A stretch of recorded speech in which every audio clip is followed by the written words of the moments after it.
दोस्तों, उम्मीद करता हूं कि आप सब खैरियत से होंगे।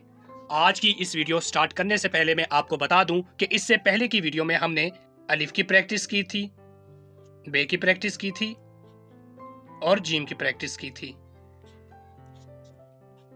आज जो हम वीडियो स्टार्ट करने लगे हैं उसमें हम खत नस्तलीक में दाल की मशक करेंगे। स्टार्ट करते हैं हम आज की वीडियो। तो सबसे पहले मैं आपको दाल बनाकर दिखाता हूं बड़े साइज में। हम दाल के नामों की प्रैक्टिस भी करेंगे साथ में। दाल की इसे हम कहते हैं नुक्ता नीम मदव्वर, नुक्ता नीम मदव्वर। और ये जो चीज है इसको हम कहते हैं नुक्ता चौखटा का हिस्सा, नुक्ता चौखटा का हिस्सा।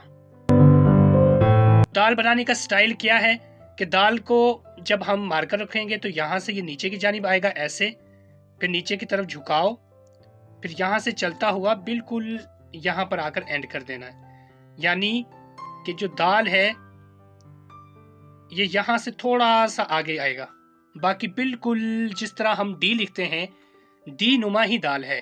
जिस तरह हमने ये डी लिखा, बस इस चीज का ख्याल रखना है कि ये जो सिरा है ये इससे आगे निकले, तो इसको हम फिर दाल की शेप ही दे देंगे। अगर ये चीज है तो यहाँ पर ऐसे आए तो ये दाल ही बन जाएगा। उम्मीद करता हूँ कि आपको ये वीडियो पसंद आई होगी। अगर आप चैनल पे नए हैं तो चैनल को सब्सक्राइब जरूर करें ताकि मेरी हर नई वीडियो आपको आसानी मिल सके। और आप बहुत सारा ख्याल रखना, दुआ में याद रखना। अल्लाह हाफिज।